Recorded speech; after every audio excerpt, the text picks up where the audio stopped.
Good morning. My name is Laurie Moy, and I'm the Director of Public Affairs at the U.S. Agency for Global Media. Welcome to the third event of USAGM's 2021 Media for Democracy Forum. We are so excited to be co-hosting today's event with the National Democratic Institute on the topic of securing internet freedom, forging a new policy framework. For those who aren't familiar, USAGM is a federal agency that brings together our 5 public service media networks: Voice of America, Radio Free Europe, Radio Liberty, Radio Free Asia, the Office of Cuba Broadcasting, which oversee TV and Radio Marti, and the Middle East Broadcasting Networks. And especially relevant to today's discussion, we also oversee a 6th entity that supports internet freedom, the Open Technology Fund. The agency's mission is to inform, engage, and connect people around the world in support of freedom and democracy. And we do this by providing more than 354 million people each week worldwide with independent news and information, and we do it in 62 languages. The backdrop for today's event is a world where authoritarian controls on internet access have been increasing at an unprecedented pace. While the governments that impose these information restrictions want acceptance or indifference from others, democracies must evaluate the impacts of these controls and assess effective policy responses. Today, we have brought together an outstanding panel and speakers to engage in a robust conversation on the scope of global internet restrictions and the current strategies and technologies to overcome them. We will first hear welcome remarks from the Honorable Derek Mitchell, President of the National Democratic Institute and former U.S. Ambassador to Burma. Ambassador Mitchell has had an illustrious career as a Foreign Service officer, public servant, and foreign policy expert on Asia. He has served as Principal Deputy Assistant Secretary of Defense for Asian and Pacific Security Affairs, in addition to his scholarly and leadership roles at the Center for Strategic and International Studies and at the NDI. Thank you, Ambassador Mitchell. Hello, everyone. My name is Derek Mitchell, President of the National Democratic Institute. Thank you for joining this important Media for Democracy Forum. I want to send a special thank you specifically to USAGM for co-sponsoring this event with NDI. I am in awe of USAGM's important work to inform, engage, and connect the world through information under the idea that informed citizens are the cornerstone of democratic societies and, by extension, of a more stable and secure world. In this digital age, new technologies offer both incredible opportunities and fresh challenges to the spread of information and to political and civic life in general. These technologies hold the potential, on the one hand, to facilitate open and free expression and more widespread political participation. But that's only the case if we get in the game and recognize that the bad guys have figured out how to weaponize or control the digital space much quicker than we have organized and acted to safeguard that same space. As I'm sure you all are aware, instead of empowering citizens, authoritarian actors are using the internet to divide and control their people and disrupt political and social activity in third countries in order to strangle democracy. Restrictive internet policies and data laws are being established in one-party states like Cambodia and, of course, China, as well as in those places where democracy is struggling to emerge, such as in Ethiopia and Nigeria. Modi's India is another particularly tragic example. The result, at best, then, is we are moving toward a splintered internet that could fundamentally alter the way we interact and cooperate internationally. At worst, we may find internet norms shaped over time to conform to authoritarian models of governance, restricting information and constraining free speech. It is getting late, but fortunately, we're starting to wake up. In March, a bipartisan coalition in Congress introduced the Democracy Technology Partnership Act to ensure the U.S. government is organized and structured to work with other democracies to shape the digital technology norms, standards, and intellectual property rights of the future. President Biden reaffirmed this goal by urging the democracies of the world to work together to ensure that our values, not those of autocrats, govern the use and development of future digital innovations. This vision was affirmed at the G7 meeting earlier this month through the Build Back Better World, or B3W, partnership. But the hard truth is we are only getting started. We are not where we should be. I hope this fact motivates the conversation that you all will have today. democracy stakeholders need a strategy.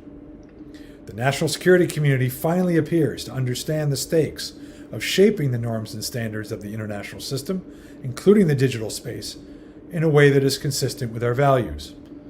But in thinking about these questions, they often fall back on traditional methods and mindsets, and actors. As president of NDI, I represent many other organizations in the democracy support community, ready to engage you all in partnership. Our colleagues at the National Endowment for Democracy, International Republican Institute, the International Foundation for Electoral Systems, and many others coordinate daily to address these challenges alongside many other partners around the world. There is a unique window for our community to find its collective voice, assisted by those committed to ensuring the free flow of information, unbiased information, globally. As you proceed today, I hope you might discuss the framework for how to secure a free and open internet that supports democracy. So let me offer a few points that might inform such a framework. First, we should review what we already have in place. The fact is, we have already many tools in train, from programs under the Open Technology Fund and the U.S. Development Finance Corporation, to the work that we do at NDI and throughout the democracy support community. We don't have to start from scratch. Second, we need to prepare our partners for a splintered internet and consider the ways 5G, AI, and other new technologies in the hands of authoritarian actors could harm the interests of free peoples. Third, then, we need to counter such authoritarian tactics, whether it's through tools that allow citizens and activists to access factual information from the outside or communicate with one another inside closing or closed spaces. This needs to be a top priority. Again, OTF has been an outstanding example of such counter-authoritarian work. And finally, as always, we need to empower our partners. They need both the technology and the personal contact, expertise, and sense of solidarity that comes from active and sustained support of all of us. In short, we must look to build creative new alliances, not just with governments or other NGOs, but companies, foundations, and individuals. To my mind, engineers are potentially our biggest allies. We haven't even scratched the surface of working with technologists who see the harm their forebears have caused and who may direct their talents to help create a more democratic internet and more democratic world. So I look forward to all of the ideas that will be generated today by our distinguished panelists to secure internet freedom now and for future generations. And again, I want to thank our friends at USAGM for giving me the opportunities to speak with you all today. Thank you. Thank you again, Ambassador Mitchell. It's now my pleasure to turn to the panel discussion. As you can see, for those of you watching live, there is a chat function on the right-hand side of your screen. You'll have time for questions towards the end, and it is in this chat where you can submit those questions or comments to our panelists. Please do ask questions, and let's continue the conversation on Twitter as well. We are at USAGM.gov, and you can use the hashtag M4DF.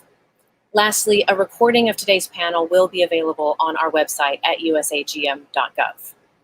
Now I have the distinct pleasure of introducing our moderator, Moira Whelan, the Director for Democracy and Technology at NDI. Moira brings to NDI more than 2 decades of experience at the forefront of issues at the nexus of civic engagement and technology. Just a few examples: she was a founding partner in the Blue Dot Strategies, a consulting firm for technology companies engaging governments, and she has regularly worked with nonprofits in training civil society leaders on using digital tools for increased citizen engagement. Moira has served as the Deputy Assistant Secretary for Digital Strategy at the U.S. Department of State and the Deputy Assistant Administrator for Public Affairs at USAID, and has directed the National Joint Information Center at DHS. Her list of nonprofit and think tank accomplishments goes on, but in the interest of time, I will ask you to join me in welcoming today's esteemed moderator, Moira Whelan. Thanks, Lori. And thank you to USAGM for partnering with NDI today on this critical discussion. As our panelists will explain, a free and open internet is not a given, and it's central to a vibrant democracy, which, as we all know, is also not a given. So joining me today are some outstanding panelists who can join us and help facilitate this conversation. I'd like to welcome the Honorable Eileen Donahoe, who is joining us today from Stanford University, where she is the Executive Director of the Global Digital Policy Incubator, a hub for international collaboration on the development of policies that reinforce human rights and democratic values. She served in the Obama administration as the first U.S. ambassador to the UN Human Rights Council in Geneva at a time of significant institutional reform and innovation. Eileen has been a leader at Human Rights Watch, is currently serving on the board of the National Endowment for Democracy, the Transatlantic Commission on Election Integrity, and the World Economic Forum Future Council on Digital Economy. So Eileen, it's great to have you with us today. Alexandra Givens is here from the Center for Democracy and Technology, where she is the president and CEO of this 25-year-old think tank that she says is about making sure technology works for people. CDT has long championed the policies that enable positive uses of technology, campaigned for transparency and accountability of online platforms, and worked to curtail internet censorship and unwarranted government surveillance. Prior to CDT, Alex served as the founding executive director of the Institute for Technology, Law and Policy at Georgetown Law. And she worked as chief counsel for IP and antitrust in the Senate Judiciary Committee, where she focused on issues central to our discussion today, such as net neutrality and freedom of speech online. So thanks for joining us, Alex. Adrian Shabazz is here with us today from Freedom House, where he is the Director of Technology and Democracy. He is the lead author for Freedom on the Net, which is, for all of you joining us today, the go-to source for measuring global internet freedom, as well as the founder of Election Watch for the Digital Age, an initiative of tracking risk of censorship, disinformation, and violence in advance of national elections around the world. Before joining Freedom House, Adrian was a researcher at the UN Department of Political Affairs, the European Parliament, and the OECE. So thank you very much, Adrian, for being here today.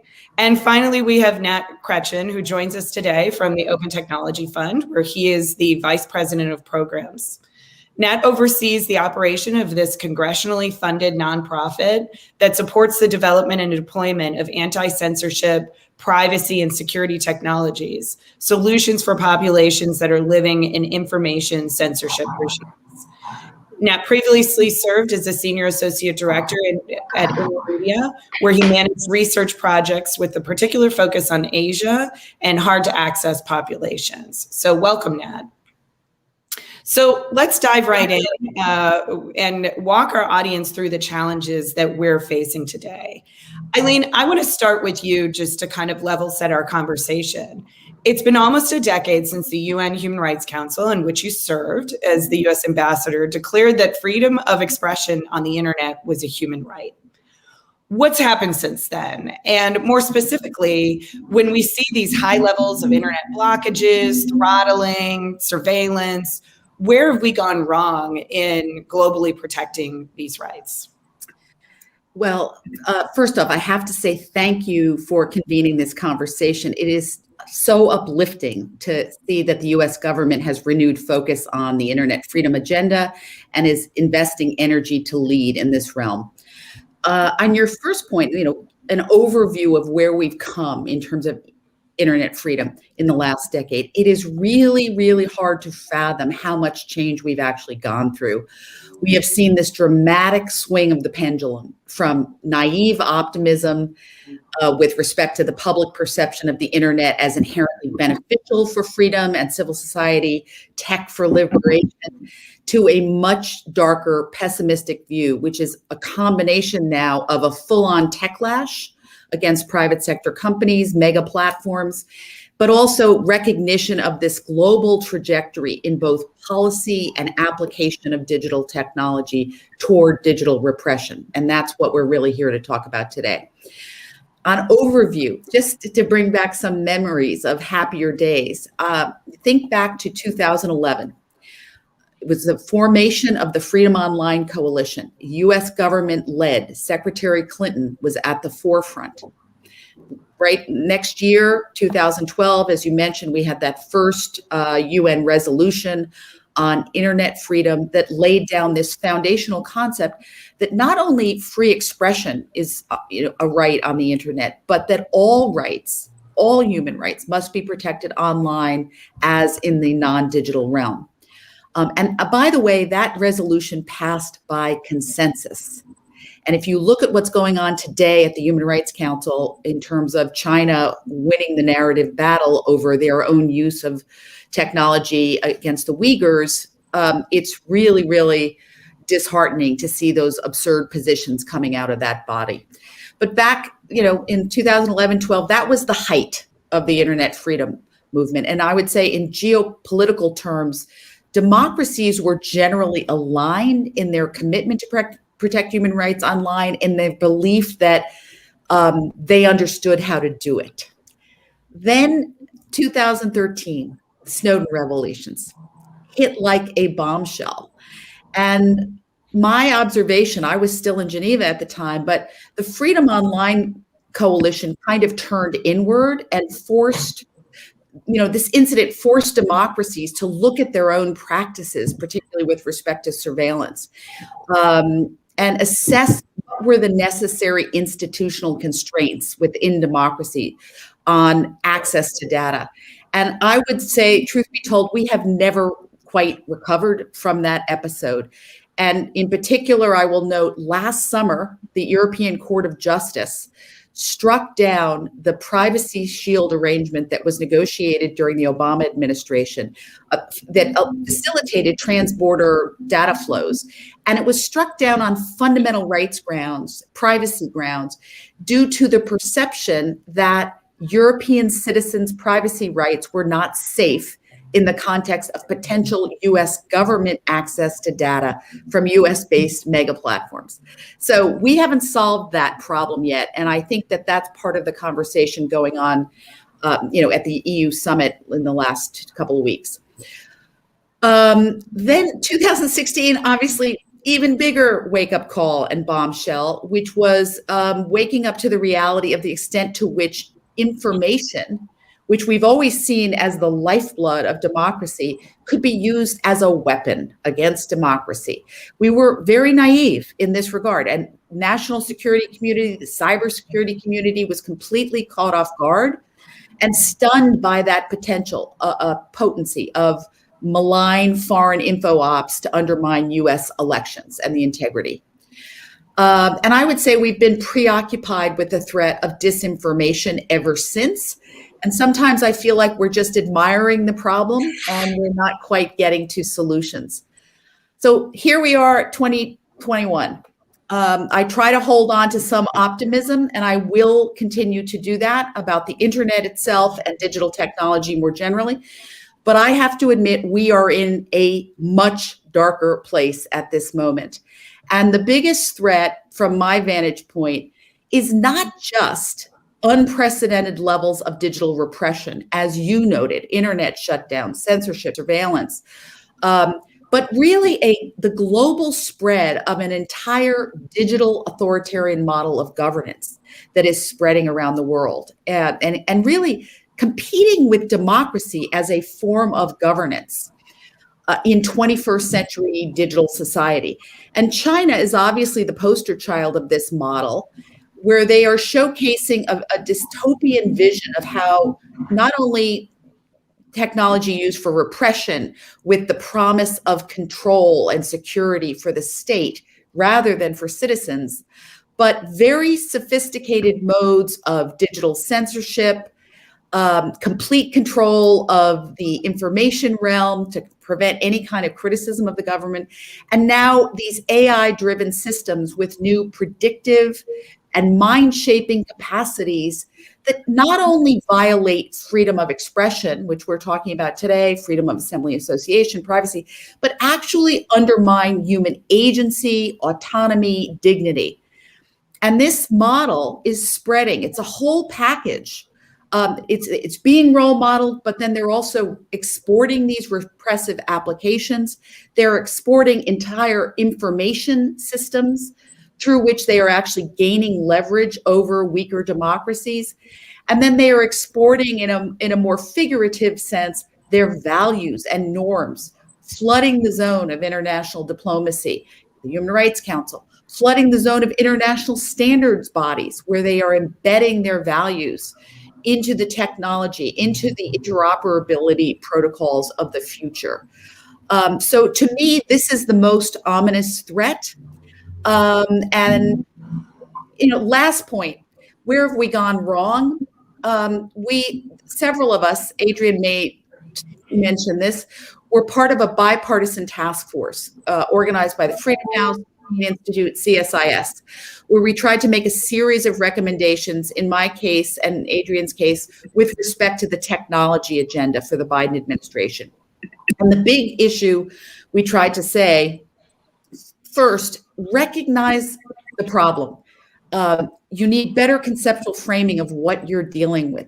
This is not a series of discrete tech challenges where different tech repressive applications of technology. This really is the export and spread of an entire model of digital governance, and you have to recognize it as such. While authoritarians have capitalized on digitization of society as a whole, democracies have not. We have been on our back foot. We have failed to adapt to this radically new environment that has completely changed the context for democracy and the exercise of human rights and the protection of human rights. And so that's the starting place for solving these problems.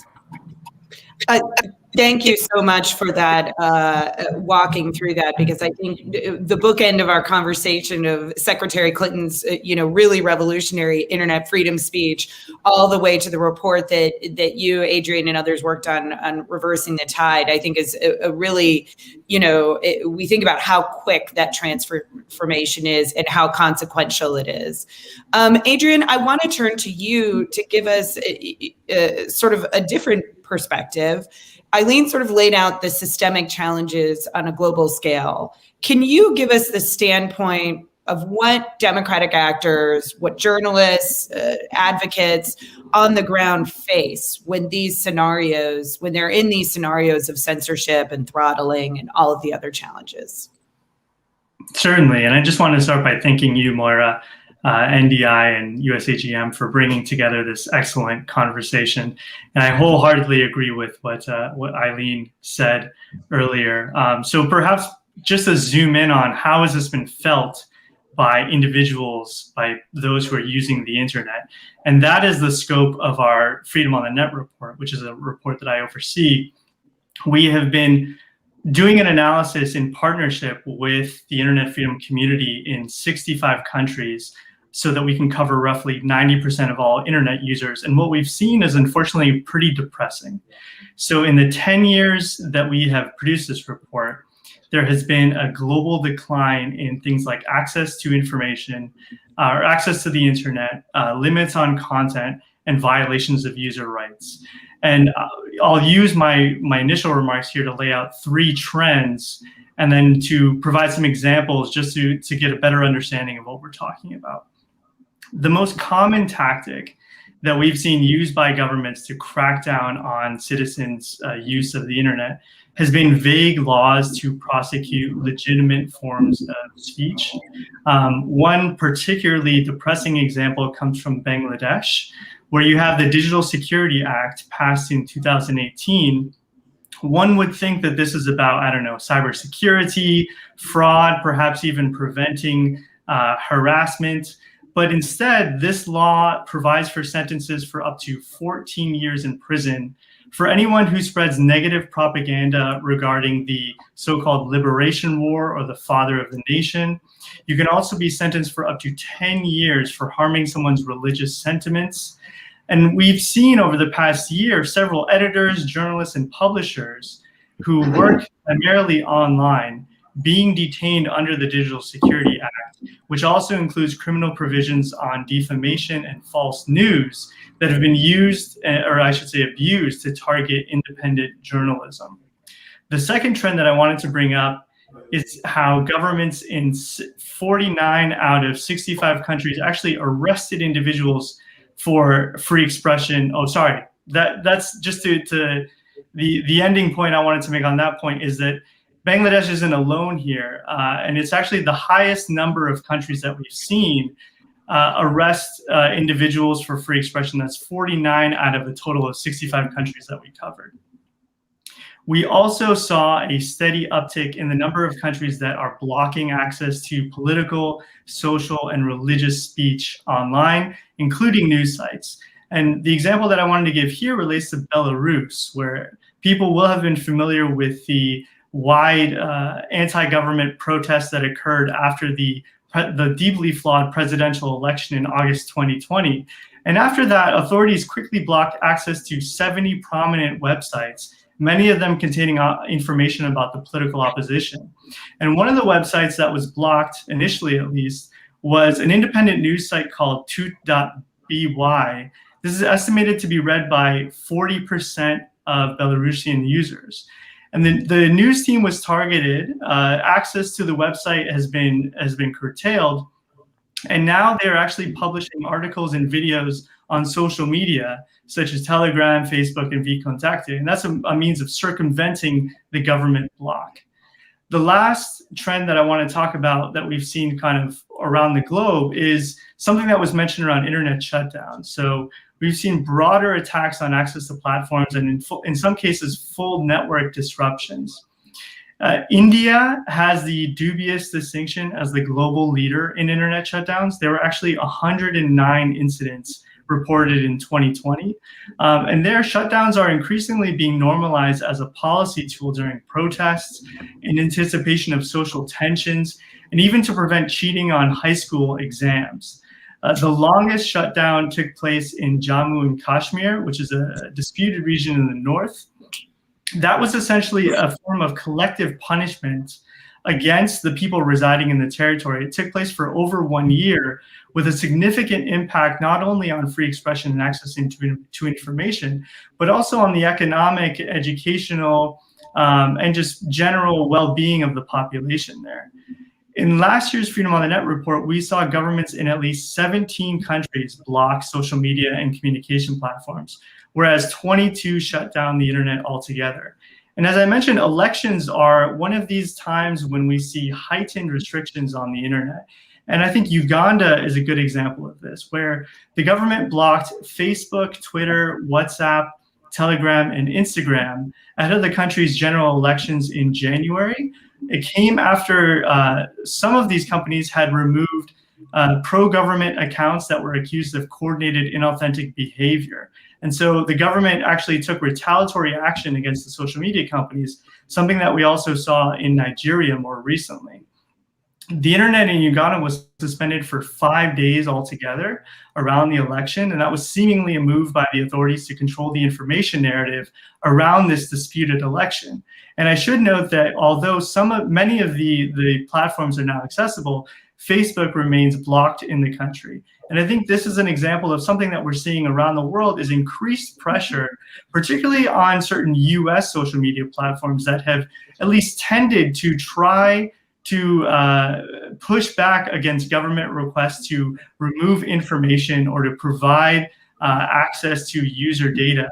And now, with the rise of cyber sovereignty, or governments trying to gain greater control over their information space, including through the use of data localization laws or requiring that an individual be present on their territory to hold accountable, we're seeing this intense crackdown and rising tension between authoritarian-leaning governments and platforms that are trying to respect free expression. I think that's such an important point, Adrian, and one I want to come back to in a little while to talk about the private sector as democratic actors in reality in terms of how authoritarians see them. But I want to do a little bit more. Alex, I want to turn to you with this concept of an open internet, right? So we're used to, in the Western environment that we're operating, looking at the lobbying and advocacy work that goes into maintaining multi-stakeholder systems and the pressure that we utilize in democratic systems.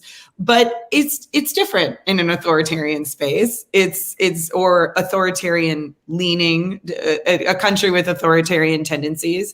So can you talk a little bit about those two worlds and the role technology companies, platform providers, citizens, and all of us can play and need to play in order to get that balance right and open the internet for everyone. Sure. Well, thank you for the question and this great conversation so far. Adrian did a great job teeing up just the growth of this as a problem area, the increasing number of shutdowns that we're seeing globally. And what we have to realize is that's also happening against the backdrop of a global pandemic, when access to information in the past year has been incredibly important as people have been isolated and navigating these health challenges, in addition to the threats to democracy and to their individual rights. I think one of the first things that we need to do is just to continue to raise awareness and call governments to account when they are engaging in these shutdown behavior. Freedom House does a wonderful job of this in their report. The Global Keep It On Coalition is just an excellent way of gathering this information. And that work has to continue as we just raise awareness about the scope of the problem. In terms of policy responses, I think one of the first things is that we need sharp, clear condemnation from the international community, and for this to take a top priority in diplomatic conversations. The Human Rights Council has spoken out condemning the use of shutdowns and other modes of blocking citizens' access to information.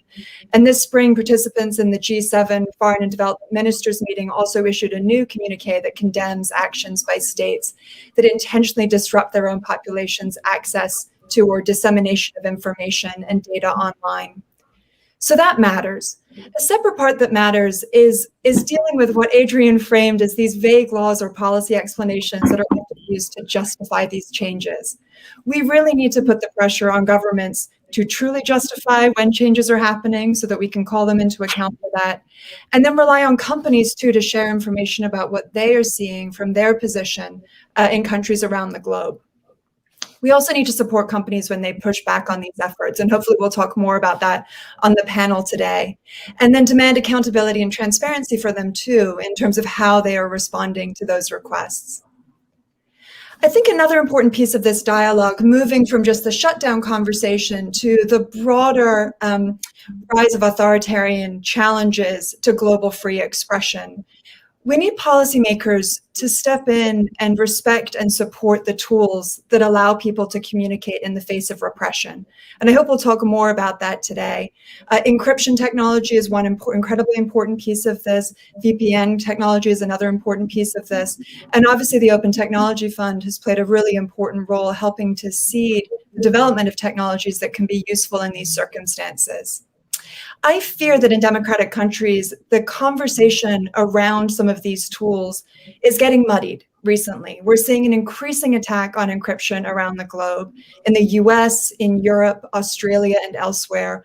And there, the public dialogue often focuses on the risk of encryption, the challenges it poses for addressing child sexual abuse material being distributed within a private network online, for example. Those are obviously hugely problematic concerns that we need to focus on. But I worry a little bit about how the trade-offs are being framed and that people are losing the global scope of that conversation and realizing just how essential encryption and other types of tools are for protecting free expression and marginalized communities in repressive regimes around the world. So I do want us to make sure that we're thinking about those as well. And I think this is a more general observation, and I'll close with this, is that we need to be thinking not only about democratic countries condemning international actions, but also taking a look at our own house. And as we grapple in the US, in Europe, and elsewhere with challenges created by new technologies, making sure that the solutions that we think about in that space don't have an undue burden on fundamental rights. So attacks on encryption are one example of this, but I'm also very worried, for example, about trends in data localization, which we've touched on, the increasing number of laws being passed that require a technology company to have an individual person in country. Some refer to these as hostage provisions. They're intended to gain leverage over how a company is responding in a particular circumstance. The notion that to be held accountable as technology companies need to be present there. We've seen this be used in India, for example, where Twitter had its offices raided after the company responded to misinformation that was being posted online by the ruling party. But we've also seen those efforts in Brazil, in Turkey. The challenge here is that provisions around a personalized representative of a company being based in country are also present in the Digital Services Act, which is currently being negotiated in Europe. And there, again, negotiators are thinking about the very valid reasons why one might want to be able to hold a company to account in their own country. But it has real world ramifications when you think about the global scope of that and the space that that gives for authoritarian regimes to use a similar tactic. That can happen in data localization requirements. It can happen, as I mentioned, in encryption. There are other examples in the Digital Services Act about how platforms should be legally mandated to take down content that is flagged by a government official. Again, there, I think the European regulators are thinking about how we get quick takedowns when there's harmful content online. They may not be thinking about how that might be used, and they're assuming that democratic values will, oppose some type of check on that regime. They're not thinking about the ramifications are if that model of internet governance spreads around the world. So I think we need to be broader in our lens thinking about these challenges and make sure that we're thinking not only about how we respond to the increasing attacks on technology and free expression in authoritarian countries, but also making sure that as we think about regulation in more democratized countries, we are also being really careful about the approaches we take and promoting true expressions of human rights and individual freedoms. I thank you so much for that. And there's so much I want to come back to on that, particularly this idea of, the work being done in Europe and the United States on these issues and how it impacts the rest of the world, both on the private sector and on the government side. But I first want to turn to Nat, because I think, you mentioned, Alex, a little bit about the circumvention, and that's really where OTF comes into play. That, the bright ray of hope that we have are the democratic actors who are just unrelenting in their work as journalists and as activists advancing rights for all people. And OTF is doing quite a bit of work to empower the engineers that Derek talked about at the top of this as our allies in this conversation. And I wanted to give you a minute, Nat, to walk us through that. And also just to talk about can we keep up, right? The leapfrogging, we get VPNs to everyone, and then these cybersecurity laws are making VPNs illegal. How can we meet this challenge with the tools we have? Yeah, absolutely. And thanks, Moira. Really appreciate the invitation. And thanks to NDI and USAGM for pulling this together today. It's obviously a super important discussion and one that we're very passionate about. I think in the classical cat and mouse framing of censor versus technologists trying to circumvent censorship, the natural advantage is supposed to sit with the circumvention technology community. When a censor introduces a new way to limit access to certain content, they enter into a pretty complex political and technical balancing act of policing what traffic to filter and what traffic to let pass through. And circumvention technology developers simply need to find ways to trick censors into letting through traffic that they might want to block.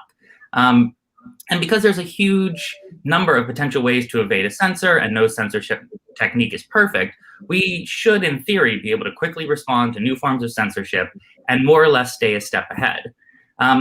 However, what we see now is that this classical kind of mental model is based on a relatively primitive, like national firewall style conception of censorship, and that's just simply no longer the world we live in.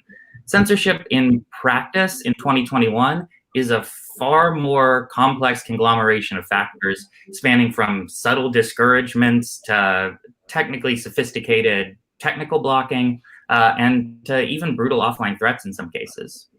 To cite a few examples, we have in recent years simultaneously seen the rise of both throttling and total internet shutdowns as prevalent approaches to censorship by authoritarian regimes. And these two techniques could not be farther apart. Throttling discourages access to certain content by subtly degrading the experience of accessing it, capitalizing on quick frustration of internet users who expect speed and convenience. And this often doesn't read like censorship to those experiencing it and leaves censoring regimes with a ton of plausible deniability. And then on the other hand, as both Adrian and Alex mentioned, we have the rise of shutdowns. And given the associated economic and political costs, there was a pretty accepted general wisdom that regimes would only resort to total internet shutdowns as kind of last-ditch desperation measures. But instead, we see countries turning to tactical shutdowns as a normalized part of information control.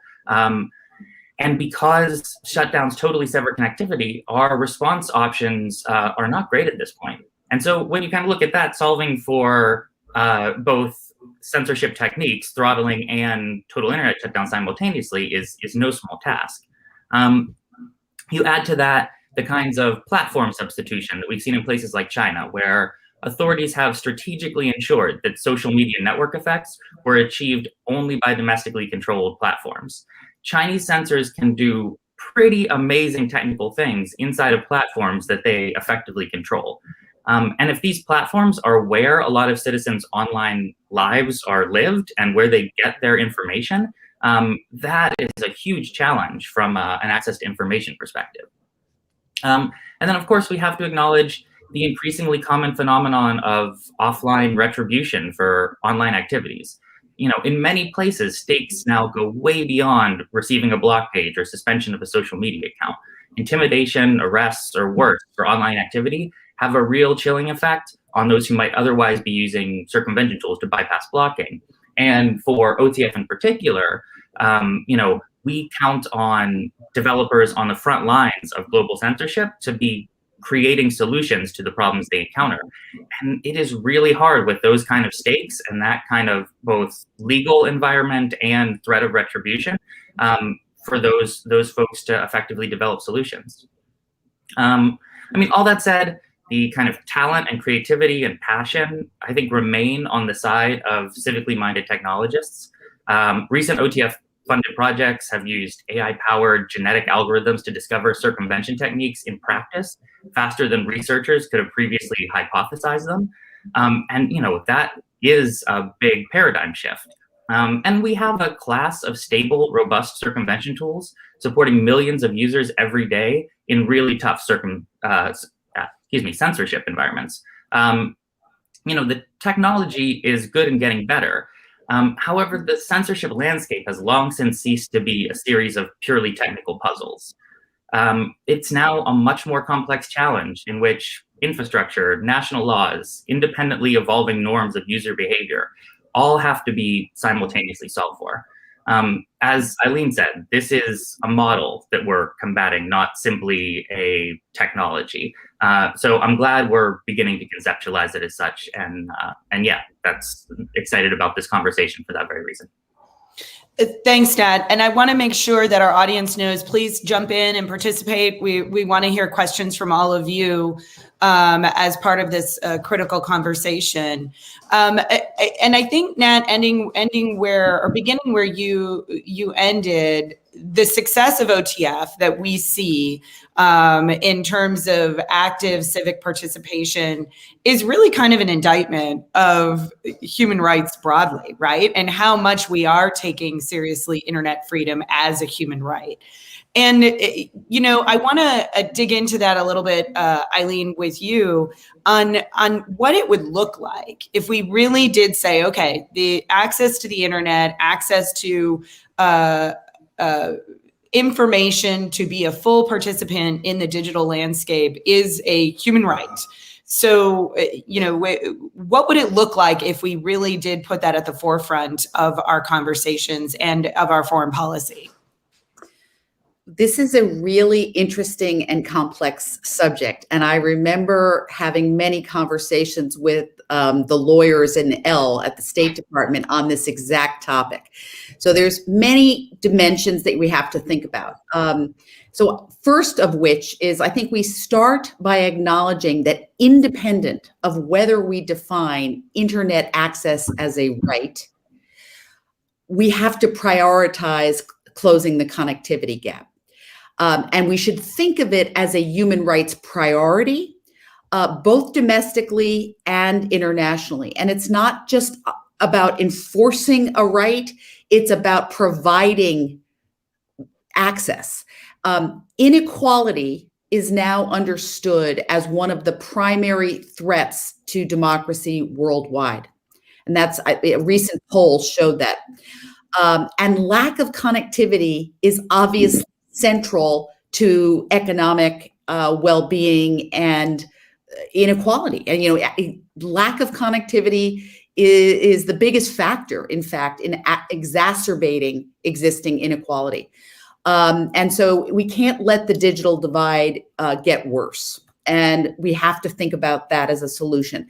And the good news is I observe that in the Biden administration, they get this and they have prioritized connectivity both at home, they have to execute on it, and also in the G7 summit, 10 days ago or whatever it was, there was a proposal to, on joint internet infrastructure as a priority internationally, almost as a competition a little bit with the Chinese Belt and Road Initiative and Digital Silk Road, to show that democracies actually care about internet connectivity in the global South. So think of it in those terms. Second, in terms of whether it should, how do we think of it as a human right? It doesn't, access to the internet perhaps should not be perceived as a civil political right, like free expression, freedom of assembly and association, rights that inhere in the human person, and where the government responsibility is almost like negative rights, don't mess with our liberty. But we have to think about the importance of access to the internet in its because it facilitates the exercise of rights. So almost think of it as an economic, social, cultural right rather than a civil political right, where governments should be aspiring to provide access. But the reason it's important is because we can't exercise, it's like a reality check. No one can exercise any of their civil political rights without access to the internet if you live in a digitized society. So it's sort of a subtle difference, and it's important to the lawyers in L. I know that. And then the third level, which is what we're really talking about, which is the geopolitical reality of where we're facing this terrible trend of blunt force internet shutdowns, throttling. Sometimes we have countrywide shutdowns. Sometimes we have more targeted, literally targeting opposition regions and preventing movements from forming. There's nothing subtle about what we see. And that's where your question about what can the democratic world be doing to take that threat more seriously and raise it up as a priority. So I can mention that the Freedom Online Coalition has put that much higher as one of the 3 areas that they're really focused on. And in particular, as Nate described it, it's no longer just this blunt force thing. There's so many variations on what can count as a shutdown. And we all have to get our heads around the variations and then make it a priority to combat it.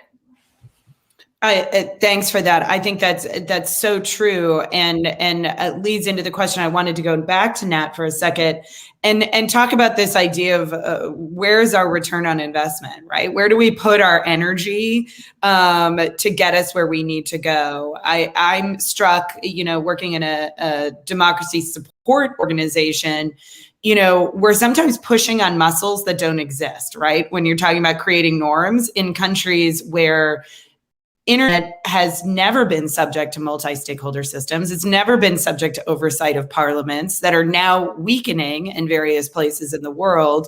So is that a good place for us to invest our time and energy? Should we be looking at circumvention tools? Should we be, pushing the private sector and creating accountability frameworks?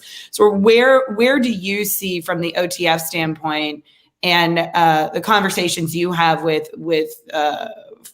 partners around the world as our best return on investment? Yeah, not trying to punt here, but I think kind of perhaps less excitingly, I think it has to be all of the above. You know, the different approaches you described, from policy advocacy to engaging with private sector stakeholders, to the kinds of tech development that we focus on, they entail different constituencies on our side, and then also, you know, interact with and target different constituencies in the authoritarian states that we're thinking about. And the multiple approaches are kind of by their nature complementary and mutually reinforcing. You know, policy advocacy, the types of work that we see in that space, they really do shape the operational environment, the norms and user expectations that are vital for the success of the tools that we try to fund. You know, I think others on the panel are probably better placed to give you a sense of precise ROI for different policy and advocacy strategies. But from a tech perspective, I think you could look at ROI in a number of different ways. I think given the massive investments we've seen from authoritarian states in censorship and surveillance in recent years, it'd be easy to make the case that internet freedom tech investments have delivered a ton of value in a very cost-effective manner. And certainly they're worth their weight in gold to some really vital actors in the fight for democracy and human rights, journalists, human rights defenders, for whom secure access to information is absolutely necessary for them to be able to do their work. But beyond demonstrating return on investment, I think there are a couple of factors that make the urgency of greater investment on the technology side extremely clear. You know, on the one hand, as I kind of mentioned previously, the increasing complexity of the contemporary censorship and surveillance landscape means we have to be prepared to respond to a far greater range of novel threats than we ever have been. And we need to be prepared to support tools far more holistically than was once the case.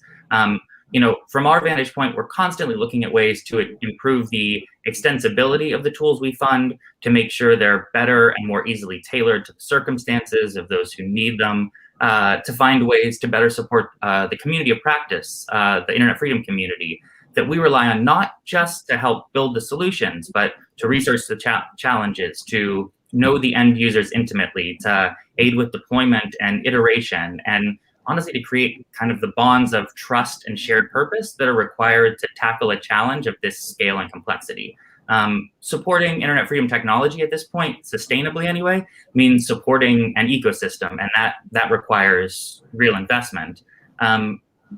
And then, of course, another huge factor, which Ambassador Mitchell alluded to in his message, is the splintering of the internet. And time here really is of the essence, I think. A world in which people technically get around censorship only to find themselves like lost on the other side of it, on the other side of a firewall or a information control system, is still basically as good as censored. We're facing a pretty serious challenge, not only to the concept of a free and open internet, but to the lived experience of such an internet. I am constantly reminded of a Stanford study that essentially divided Chinese students into 3 groups and gave circumvention tools to 2, and one of the groups was then further given essentially tasks to go and seek out information and see what the internet had to offer beyond kind of the domestically controlled space. And in the end, the group that was given the tools to access the internet in an uncensored way but not the prompts, didn't look any different than the control group who couldn't get outside of the firewall. I think there's, if we allow the lived experience of an internet that transcends national borders to recede from lived memory, if people don't know how to navigate that across borders, it'll be really tough, if not impossible, to build back. So, I mean, our investments in circumvention technology can help keep that door to a global internet technically open, despite some very concerted efforts to close it. But advocacy around rights and global norms and the kind of content that news outlets like USAGM provide are really going to be the incentives to walk through that door and know how to engage with the global internet more broadly. So that's what will ultimately kind of make our investments in the technology mean more. Well, and I think the idea of just how timely this is and how important it is for us to move quickly is so critical. We do have a question from the audience, and what I want to do is stick on this question of governments for a little while, and I'm going to pitch this one to Adrian and then to Eileen, and then I want to switch it up a little bit and talk about the private sector. So the question we got is, how do we really treat countries we otherwise recognize as democracy versus those whom we understand to be authoritarian? Is internet access and information freedom a line item in the criteria to recognize a country as a democracy from the standpoint of the US government? So I'm going to pitch that to Adrian, but just quickly before I do that, say none of us on this panel are with the US government. We swim around it, but everyone is, we don't have any official government line here that we'll be talking about. But Adrian, I know you can offer a perspective for us on that. Yeah, certainly so. Thanks so much for the question, too. It's a really interesting one. In terms of distinguishing or how to distinguish these countries, I'm obviously going to have to plug Freedom House, our reports such as Freedom in the World and Freedom on the Net, which group countries into free, partly free, and not free, according to either their political rights and civil liberties, and that's our Freedom in the World report, or these dimensions of internet freedom that are on Freedom on the Net.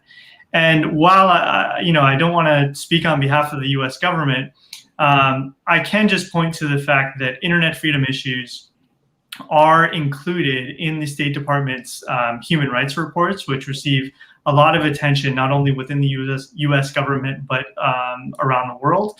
And you do have certain aid mechanisms like the Millennium Challenge Corporation, which was set up, I believe, during the George W. Bush administration, which conditions aid based on certain countries receiving high democracy indicators. And I do know that the MCC does take into consideration indicators from Freedom in the World and from Freedom on the Net, as well as many other indicators that come from other nonprofits and think tank reports. On how to address these two groups of countries differently, I would say authoritarian countries are a great place for ramping up access to the circumvention tools that Nat has mentioned and that OTF supports. These are places where you have long-standing blocks on either social media platforms or on certain news websites. And I do know just from anecdotal experience that these tools are incredibly helpful, and they make a huge difference, not only to more prominent members of civil society, but also just the ordinary individuals who use them to gain access to information that keeps them safe and keeps them informed. On the other hand, I would say on democracies, that's where I would point back to the comments that were made by Alex on some of the more problematic laws that we're seeing pop up when it comes to regulating digital technology. And that's where I think, getting back to your question, Moira, where the policy pressure is very helpful in places where civil society does have a voice in order to raise awareness on the laws or perform strategic litigation. There were many instances of success that we saw last year, even in places like Sudan, and Indonesia and Pakistan, where courts actually did reverse problematic laws or regulations that had been in place, and there were positive developments for internet freedom. And lastly, I would just mention these swing states that are somewhere in the middle, and I think that's a very important place where a lot of investment should be going. A principal area of that, a principal reason, is that these are places where the norms are still being formed as we speak. And so getting back to timing, I think the time is right to focus on some of these countries where there can be a lot of work that could be done.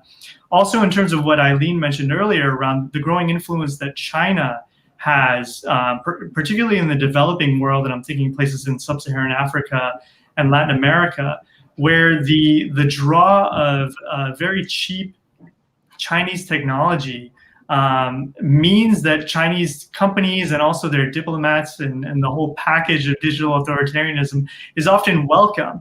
And I think that is something where we're going to need to very seriously step up support to investigative journalists, civil society watchdogs, and others in those countries in order to provide some type of check on the growing power that the authorities are going to be gaining as they acquire these new surveillance technologies. Otherwise, I think we're going to see a rapid deterioration of democracy in the developing world as a result of digitization in those countries. Eileen, did you want to jump in here as well? Yes, because I agree with Adrian. This question is really important, and it touches on so many dimensions of the challenge that are being faced by democracies. And so I've just been scribbling notes. I see it sort of in three parts.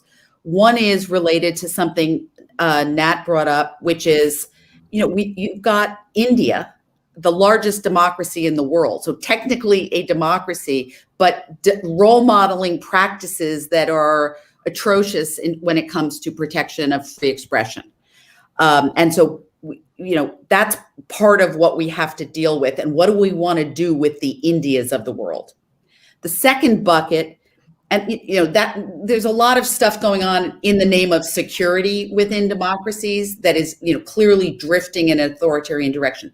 The second bucket, strangely enough, is more about what Alex brought up, which is well-intentioned democratic governments doing things in laws and regulations in the name of fundamental rights, but not thinking through the consequences of their own laws and provisions, especially in a globalized context where they are going to be copycatted.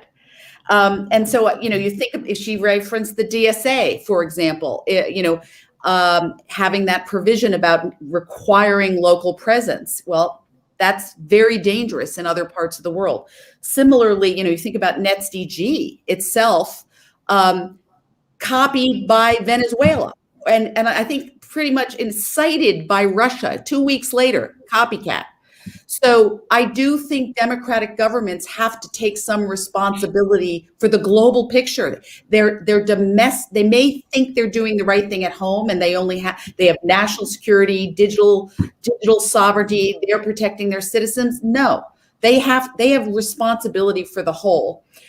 The last piece I will mention is that this is where the rubber meets the road in the real world and the pragmatic challenges faced by the Biden administration, which is planning to host this summit for democracy. And the really hard question is who to invite and on what basis and what are you trying to accomplish? And they definitely want to have front-end commitments. And I think this idea of digging in and putting some teeth into what are your practices with respect to freedom of expression, access to information at home, and the effects of what your laws and policies are internationally should be part of it. But I have to mention the reality check is that there's a tension for the administration and for the Democratic Alliance in we don't want to be a small group of like-mindeds that are perfect. We would like to be a big group of like-mindeds that are perfect, but we have to be bigger. In the international realm, we have to win the global normative battle. And a lot of it's playing out in the international realm where cyber norms are being developed at UNGA, open-ended working group on ICT and international security. A cyber crime treaty is being proposed.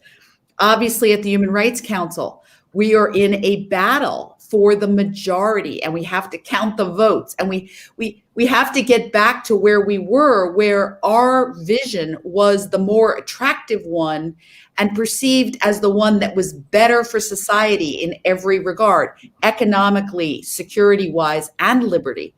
And we've got to come up with a compelling vision that our norms get people to where they want to be in an open, globalized, democratic society. But in the interim period where we're getting back to that, this is a real tension. I mean, do we want India in the tent at the Democracy Summit? That's a hard question. And I think you're right, Eileen. It sort of brings up that crux of the problem of where we land with the private sector and where we land with democracies in name only, other dynamics that we see around the world. I'm going to switch it up a little bit. Alex, I want to turn to you and give you a chance to weigh in on this, because I think it's really central to a lot of the work you've done at CDT. And then we do have a number of questions coming from the audience. So, why don't you jump in on this, especially from the private sector perspective, and where we should use those tools that we have in the smartest way possible that Eileen referenced. Sure. I mean, so the good news is that we do see companies pushing back, right? We see a number of companies doing really creative work about building censorship resilience into internet protocols. We see some of the VPNs not only being thoughtful and continuing to develop their technologies to be as effective as possible, but also providing free service to regions in a crisis, like Tunnelbear and some others did around the Belarus election-related shutdown.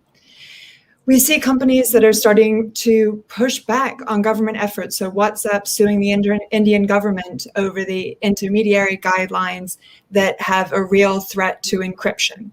We see companies like Twitter who are trying to respond to government originating misinformation, even when they know that jeopardizes their business in that country. So there's good news there. The question is, how do we embolden companies to be even stronger in that work? And critically and importantly, to work really closely with civil society as they do so. So some of the things that we call for are for companies to be as transparent as possible about the circumstances that they're facing in a particular country, to dialogue frequently with each other and with civil society partners about what that looks like. And then in particular, to think how together they can share information so that they can respond to the challenges of market pressure or others that are conceding to particular dynamics on the ground. There are some models that have looked at this and have done this for years. The Global Network Initiative is, of course, one that comes to mind.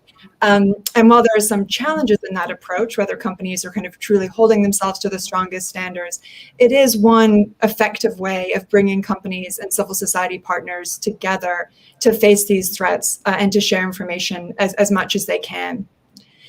As an advocacy matter, another step that CDT is taking is really thinking through how we can empower advocates on the ground. It's not enough for the companies or for US-based civil society organizations to be there protesting these conditions and calling them out. So one effort that we've recently launched, for example, is a global encryption coalition that is a collection of over 150 non-government organizations all partnering together so that when a crisis comes up in a particular zone, we can get information, resources, and support to the activists on the ground who are working in country. So the idea is that this is about distributed help being shared across a broader community to try and get support to others. And I think that's an important piece of the puzzle too. Thanks for that, and I think you're absolutely right that empowering activists is really a central challenge that we have to continue to focus on. I want to move to one audience question we got, which is about 50% of the global population. It wouldn't be a democracy and technology panel with me on it if I didn't bring this up. And Alex, I want to stay with you for a moment because I know you all have done a great deal of work here, which is really focusing on these bigger questions, not just of disinformation, but of internet access and targeting on women. And I know CDT's done quite a work in that space, so is OTF. And I want to, we received an audience question that really looked at this issue, and it's central to the work we do at NDI as well, which is this concept that, democracy, there's a through line between empowering women, democracy, and technology, and moving the line from one of liability and violence to one of empowerment and political participation, which I think is, it's the next step of what we're talking about here with governments and the private sector having to change that mindset. So I'm wondering if you can address our audience question on that front. Yes, it's a huge issue, right? So you can think about this in a couple different buckets. The audience question asked about gender-based harassment. We also see a higher prevalence of disinformation campaigns targeting women politicians. This has been documented. And of course, that has negative ramifications for the participation of women in politics and putting themselves out there as leaders in the community. Really, this ties to broader questions around what do we do about racism and hate speech online? What do we do about misinformation? How do we respond to harassment, to denigration of others? And how do we do that while still also trying to protect freedom of expression and finding that balance between? It is a really hard conversation about trade-offs. And one of the things that we advocate for at CDT, we actually have a specific report on gender and race-based disinformation that you can find on cdt.org if folks want to learn more about this. One of the things that we advocate for is trying to think through the most constructive set of solutions while also thinking about the broader context here. So what does that look like? An increased pressure on companies to be aware of these phenomena, to track them, to treat these as real concerns that may warrant some form of content moderation, whether that is flagging or takedown or de-amplification. How to make sure that platforms are responding quickly to those concerns, how to make sure that they have a true process built around that so that if the content is wrongly flagged, the person whose information is taken down can respond to it. Making sure that the companies are tracking that with granularity so that they can have accountability to groups like ours and other researchers on the outside looking at how they are responding to these circumstances. Do they provide access to researchers to better understand patterns of dis and misinformation on their services? Again, for accountability reasons, but also just to help move the field forward in terms of smart analysis about disinformation sources and how it travels through the information ecosystem. All of those interventions and more, whether it's fact-checking, changing algorithmic amplification, et cetera, are a hugely important piece of the puzzle. We often talk just about content take up, take down. The conversation is and needs to be far more nuanced than that. And that work needs to continue. I think where it then gets a little bit more complicated is thinking which of those requirements should be embedded in law versus being normative pressure that we put on the companies to respond and create a better environment online. The challenge when you start to codify some of those things in law is that it changes the incentives for the companies so that, of course, the incentive is for them to move in the direction of an overcorrection and take things down faster and with a broader stroke at the risk that it might be violative in some manner. That's where we start to have really serious consequences for free expression.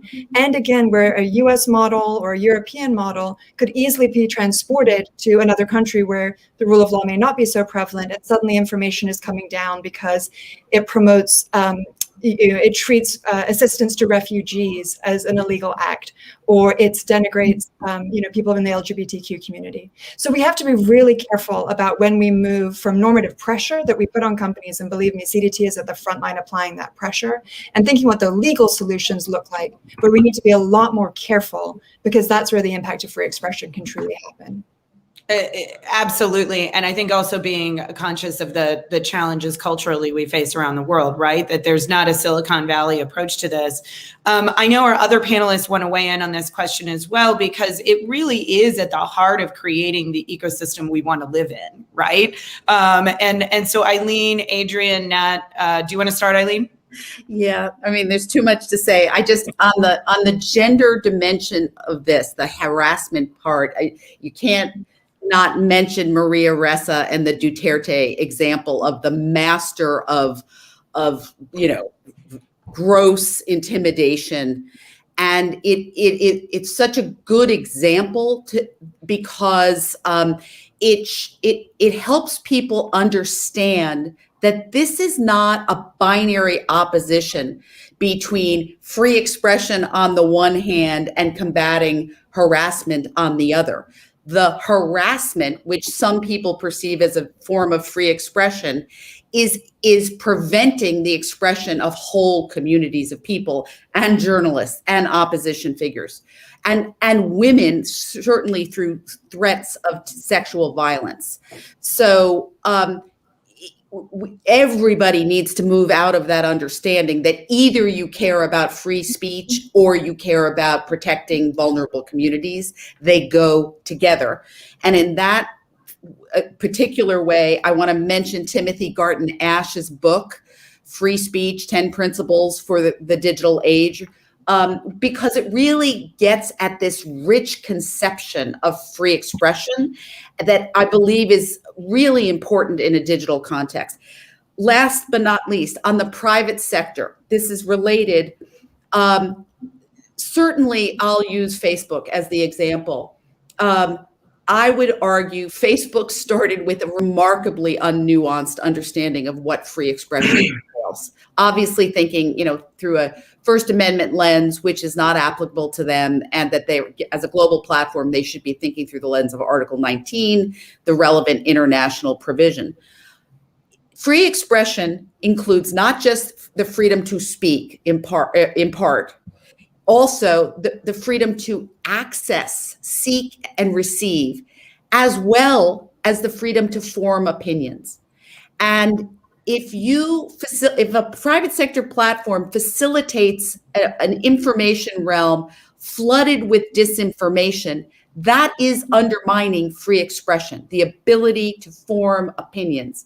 And in fact, the ability of the society to form opinion in the context of elections. And if disinformation is undermining the will of the people in the context of election, that's a free expression problem too. And so I always encourage people not to stay with this very simple view of what free expression means and that it's a free-for-all, say whatever you want, because it's not. And it's not only whether something's illegal. Adrian, I think you should jump in here too. Yeah, just a strong +1 to what's already been said, and perhaps a different framework that I find helpful of thinking about it. And this is, Eileen, you mentioned this, the term negative freedom, and contrasting that with, I think, positive freedom. So negative freedom under the government obligation, it's just to do nothing to, let's say, restrict free expression. One might also characterize that as a more libertarian approach, and I think that's been embedded within Silicon Valley for a long time. But as Eileen mentioned, that is changing. And I think it is positive to see that we're thinking more about what are the positive obligations that governments and others have to foster a more reliable and diverse information ecosystem, a place where people can participate civically without fearing for their personal safety or for the emotional stress that comes with it. The other thing I would just mention is that there are some technical or some product changes that we can think about that I think just revolve around giving more control to the user. So if there are I think that there are many ways that companies have slowly been introducing, but to give just more agency to, let's say, group moderators, to members of different groups. When you're using an app, there's little things like having to approve whether you are added to a group or not. There's very small tweaks that can make a huge difference in order to give more agency to the individual, in order to just provide for a safe environment in interacting online. I think that's a really critical point, and just this idea that the accountability falls to governments in the private sector, but the agency needs to fall to the individuals, right? Versus where we're seeing the burden often being put, with tech companies, Facebook having a billion tools you can use, and you could spend all of your day trying to use these tools. The burden is really on women, on marginalized communities, versus being on the platforms and on government to create the internet that we want to see. I want to go quickly, Nat, to you. We did have a question, and you should weigh in on this as well, but we also had a question come in about North Korea and the Otto Warmbier North Korea Censorship and Surveillance Act, but the the complete opposite of this dynamic, the most closed country. You are an expert on this environment. So it is a great model for us to look at and say, this is what it looks like when it's completely closed. And I wonder if you can give us some insights there. And then we'll be near the end. I want to give everyone sort of one last chance to dive in here. Great. Yeah. I mean, to tag on quickly to what has just said, and just really to reinforce and plus one everything that was said there. I mean, I think we think about that set of issues all the time from the tech development perspective as well, that it's not a binary of one or the other, and that while there wasn't a whole lot of intentionality in early tech development in many cases, we're at the point now where it really is totally possible and appropriate to think about unintended consequences and to include the folks that the tools are for and marginalized communities in, who will be interacting with technologies as part of the development process.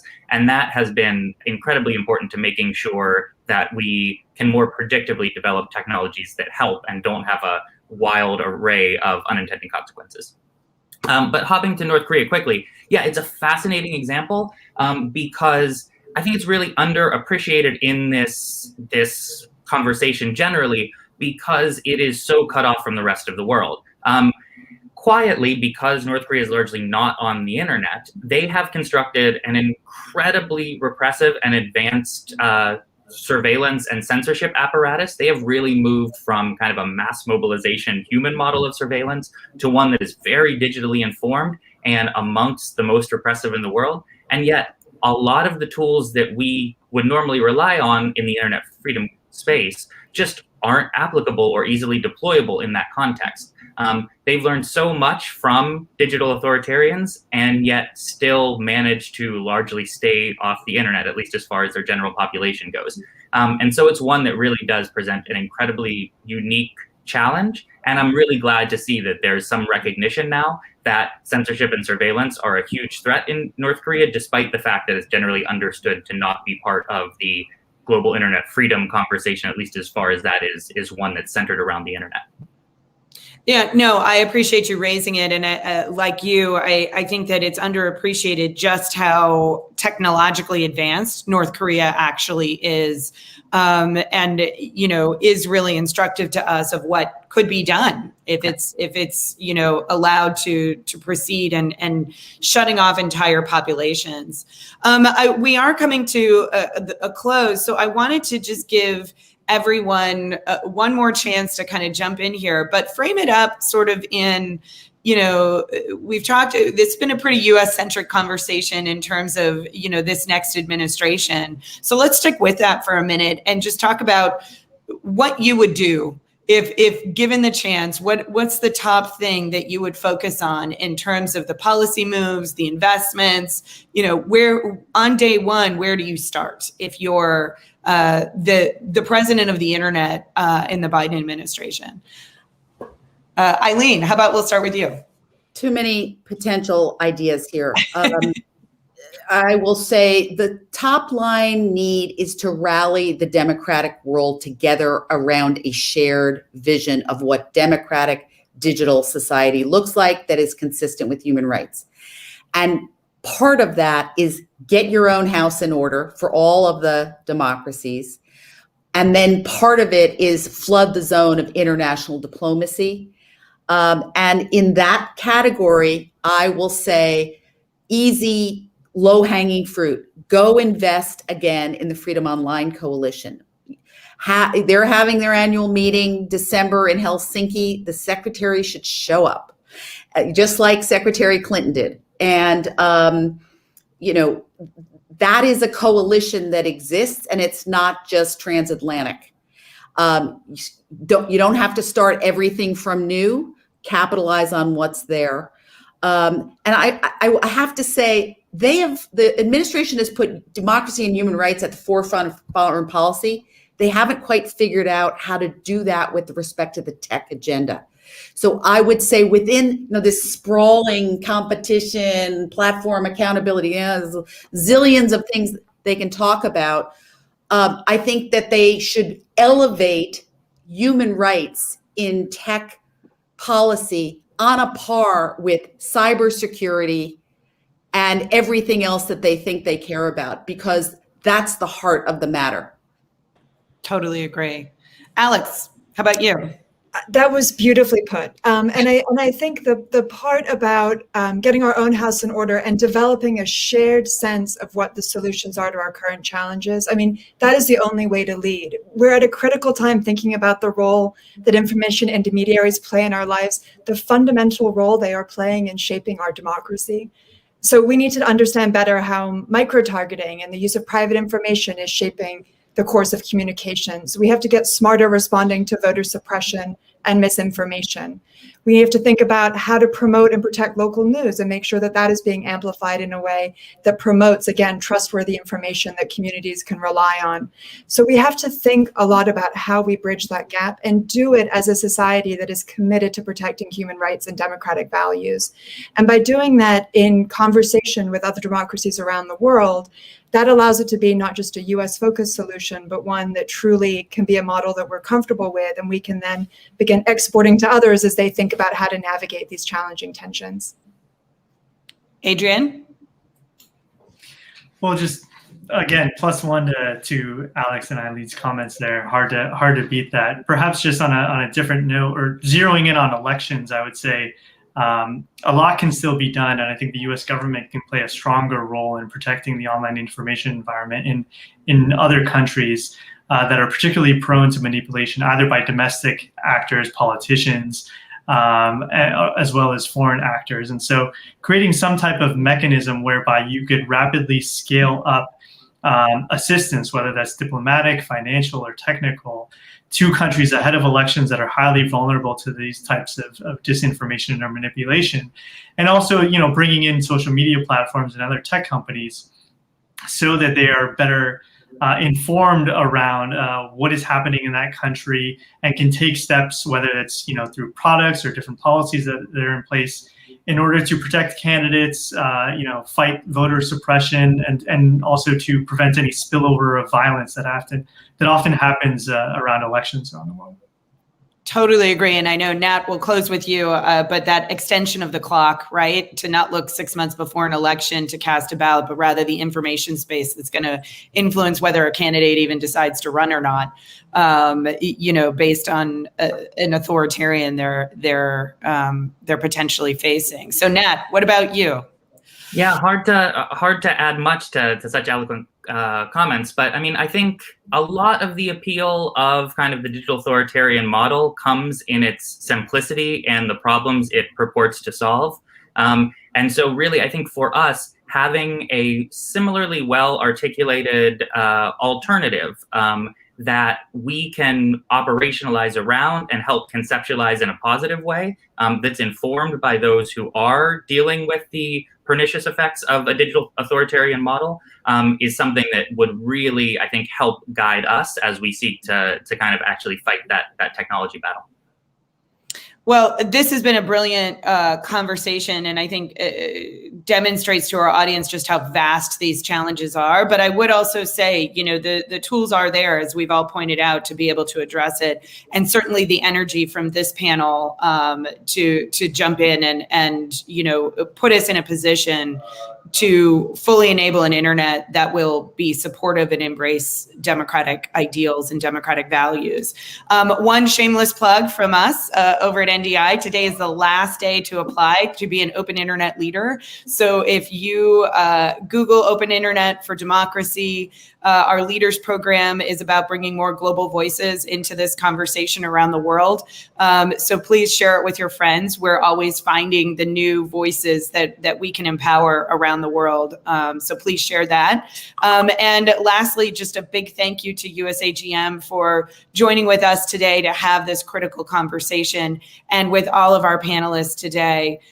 You can follow up with us on Twitter, and thank you for being part of this conversation. Over to you, Lori. Thank you so much, Moira, for leading this conversation, and for Eileen, Adrian, Alex, and Nat. This has really been a lot to think about. I'm going to have to go back and watch it again. Want to thank the audience, too, for all the questions that they've put forward.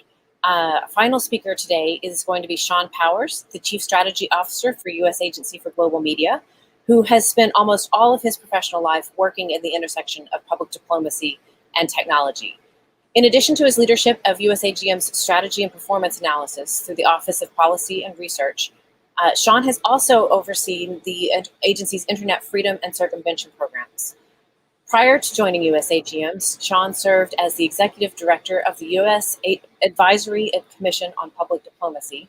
There, he led the commission's efforts to understand and utilize artificial intelligence capabilities in the strategic communication space, and he helped forge a research agenda for public diplomacy practitioners. In addition to his public service, Sean has taught at Georgia State University, where he launched and directed its Center for Global Information Studies, before which he worked in the International Security Program at the Center for Strategic and International Studies. And now for our closing remarks, Sean Powers. Thank you, Lori, and a huge thanks to Ambassador Mitchell, to Ambassador Donahoe, Moira, Alex, Adrian, and Nat, and everyone over at NDI for their partnership and support on this initiative. I realize that we are out of time, and so I'm going to make my remarks quite brief and try to summarize a couple of key concepts that really tied things together today. The first concept that is loud and clear to me is the centrality of internet freedom to the broader conversation about human rights, political rights, economic and social rights, and really the democratic agenda. And the way I like to think about this is internet freedom tools, the kinds of tools we're talking about that allow for secure and protected connectivity for folks to access information that they see fit, structure the marketplace of ideas and restructure the marketplace of ideas in societies where governments don't want the free flow of information. And by restructuring that market, it opens up a world of possibilities in terms of democratic activism, in terms of holding actors accountable, and in terms of pursuing our fundamental freedoms as articulated in Article 19 of the Universal Declaration of Human Rights, our right to receive and impart information. And internet freedom is not just a niche issue. It is actually central to the democratic agenda, which is something that I'm very encouraged that this administration has taken to heart and placed the question of internet freedom and connectivity and access as a key component of the Democracy Summit later this year. The second takeaway from the panel is just how important it is for actors in this space, for governments in this space, for the private sector in this space, to coalesce around a system of values that will provide the framework for an international information policy to drive both internet freedom, but also the fundamental questions about responsibilities and rights of platforms vis-a-vis users in markets all around the world. That discussion about what values will provide the foundation for the policy question is not quite there yet. We're seeing governments around the world scramble to intervene in the information policy space to react to the growing threats of disinformation, the growing threats of cybersecurity. But the underlying value framework that is essential to make sure that those policies aren't actually counterproductive is not quite there yet. And it's something that this community, of course, is very vocal and an important group of stakeholders in support of. But we need to make sure that we're getting all of the allied governmental actors, all of the allied international actors, and of course the private sector involved, so we can form the consensus around what are the key values that drive a productive vision for international information policy moving forward. And the last thing that I pulled from the panel was I'd say a cautious amount of optimism, which is something that I share. Even though the US government and its allies are getting outspent by a number of other governments who are investing in systems of information control and surveillance, even though there's been a lot of work that should have been done in the past number of years in terms of asserting leadership in this space that has not been done, at the end of the day, there is a competitive advantage to actors that are fighting for everyone's right to access information and everyone's right to impart information. And working with the private sector, there are some tremendous opportunities to mainstream circumvention tools and anti-surveillance tools that allows those tools to scale at a proportion that makes it exceptionally difficult for governments to try to censor information and control their information environments. As difficult as it can be to work with the private sector on this, that scaling, the mainstreaming of these tools is absolutely essential to winning this competition for the future of which information systems will define the 21st century. I want to thank NDI again for their partnership today. It's been wonderful working with Moira and her team. This concludes the third panel for the Media for Democracy Forum. We are going to take the summer off from panels and reconvene in September for the fourth and final panel to wrap up this series. That panel will really focus on this question of what will it look like for the US government to assert its policy leadership role in the international information policy space. Thank you so much and have a great afternoon.